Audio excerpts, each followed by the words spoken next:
Have you ever seen a business card before? I have one out here, and I want you to take this, because the Lord has led me to start creating an online school of the Spirit. And it focuses on 3 things. I'm writing a weekly blog on 3 issues. This is the most fun I have ever had in the ministry, because part of the ministry is getting ahead, and part of it is maintaining what you're already committed to. And for the first time in my life, the maintenance that I'm doing is I'm doing a lot of writing. And Joanne looked up my family tree and found out there's been a writer in my family every generation back into the 1400s, and then the records don't go back any further. But something tells me they were writing before that. So anyway, I'm doing my part. I'm living in my family heritage. But this has been a renewing time for me. My prayer life has gone through changes over the years. I've had different seasons. And when I was pastoring in Detroit, I learned an art that the old-timers called praying through. And praying through is a real simple thing. It's that you start praying for something and you're not ready to quit until you have it. And there are 2 ways to have it. One way is you can honestly reach a point where you cannot pray about the thing anymore. And when you come to that point where you know you're just wasting your time and God is telling you you're wasting your time, then you need to pay attention to that and say, okay, I don't have to pray about it anymore, though I don't physically have the thing in my hand. And then you will physically have the thing in your hand. When you get to that point in the Spirit, you will physically have the thing you prayed for in your hand. And the other thing that happens is you pray until you physically have it in your hand, and then you say, well, Lord, I guess I don't need to pray for it anymore, do I? And in most cases, He will say, no, you don't. Now, I wanted to participate in the prophetic ministry. That's number 1. And number 2, I think of prophecy as foot washing. It's some little something the Lord has given me where I can just serve people and help them with their inheritance, and I love to do it. And it's converting to me to look at people and say, Lord, what do you see? What are you doing? It changes me. If I can minister to another 100,000 people before I die, I might just get converted. And I'm hoping for that. I want to see people the way Jesus sees them. I tend to be a little bit on the cynical side by nature, but I have a new nature, and by that nature, things are very different. And the prophetic gives me an opportunity to explore who I am as a new man in Christ. And my theory is that some of us who are extraordinarily difficult people are given prophetic ministries so that we can begin to learn to see people through the eyes of the love of God. In any event, so see, some of you may be too spiritual to be prophetic. And don't worry about it if that's the case. But in any event, yeah, I know, I say such backwards things. I love seeing the funny looks on that. I shouldn't love it, but I love seeing funny looks on your faces when I say some of these things. But now, in any event, I wanted to be there, but I ran into a family emergency, and I just want to give an example about praying through. My wife has had an ongoing battle in the area of blood pressure. And I'm not good at numbers, but I do know that we've been through this enough times that I know that what we need is 120 over 80. I've learned those 2 numbers, 120 over 80. I also have learned that when the top number gets up to 200, you need to go to the emergency room. So I remember one day when it was 199 over something, and she has her own blood pressure machine. We had to buy one at the doctor's assistance. So she pumped that thing up, and she sat there, and we began to pray in tongues. I said, we're going to see this go down. And we prayed in tongues, and she ran it again. It was maybe 193 over something. I said, nope, not good enough. And we kept praying in tongues.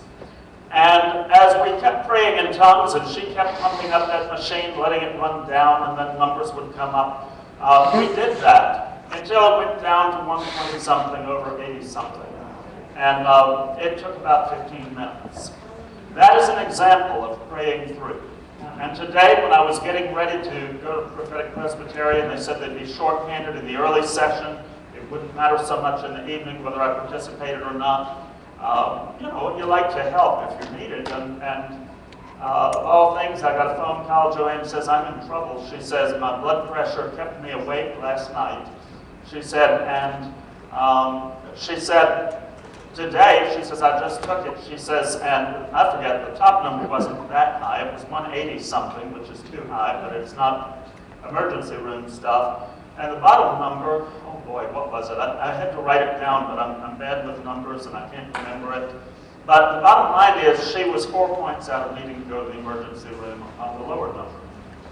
So I said, I'm supposed to be in prophetic presbytery, and I bumped into Rich and I said, I've got an emergency, and I told him what was going on. You guys prayed. Let me tell you what has happened.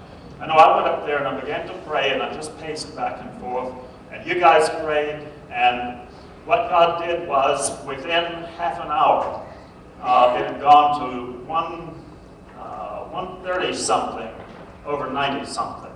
And so that put it at the highest stage of normal, meaning it wasn't that frightening anymore.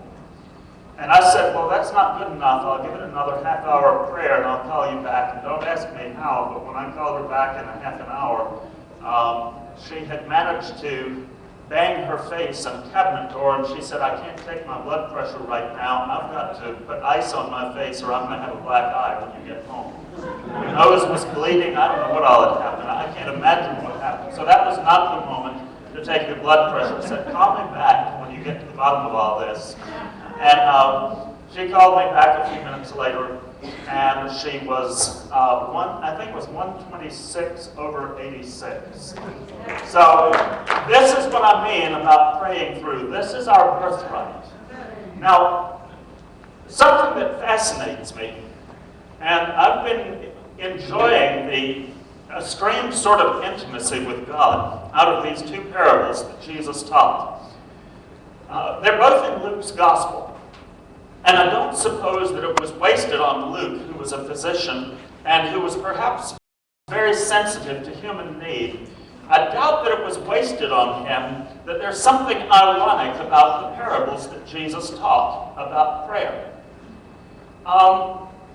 We heard one quoted earlier today. I think it was today or it was last night, but it was the one in Luke chapter 18, I think it is, 18, 19, somewhere in there. And it's the one with the story of the widow and the unjust judge. And Jesus said there was an unjust judge who feared neither God nor man. And he says there was a widow who had a need, and she came to him and started pestering him and said, avenge me of my adversary. Well, he blew her off. And after a few days, he realized this widow is going to come to me every day until this thing is resolved. And the judge says, I'm not afraid of God and I'm not afraid of men, but that widow. He said, I'm going to settle her case speedily so I can get rid of her. Now, this is what Jesus taught about prayer. So, a few days ago, when Joanne's blood pressure flared up, I went to God and I said, you came up with this strange parable. And you said that when I pray, I'm supposed to be like a widow, and you're going to be like an unjust judge. Now, doesn't that sound almost blasphemous to say you're an unjust judge? What is Jesus doing with this parable? What is he telling us? Well, the conclusion I came to is that what Jesus was saying is, look, this is the kind of thing that happens in the world. Do you think your Father in heaven is an unjust judge? No, if anything, I'm an unjust widow, and he is a just judge. If an unjust judge will respond when a widow keeps pestering him, then what is God calling for us to do? He's saying, I am a just judge, but there are going to be times you won't understand all that is going on in the realm of the Spirit. You won't understand what angels are doing and what demons are doing. But here's your part. This is something simple. You can do it. Just keep coming to me until you get the answer. Now, there's a mystery here, and I've never figured this out. But I think I'm on the edge of learning it, but I'm going to need another month, and so the conference will be over before then, so you're going to miss the benefits of this. However, years ago when I was pastoring in Detroit, I used to pray through a lot, and I haven't done much of that lately. I've been praying for God to put fire in me so I would start doing it again. Here's what I noticed. I noticed that when I prayed spiritual prayers, they got nowhere. And when I got to a place where I was gut level, desperate, and determined,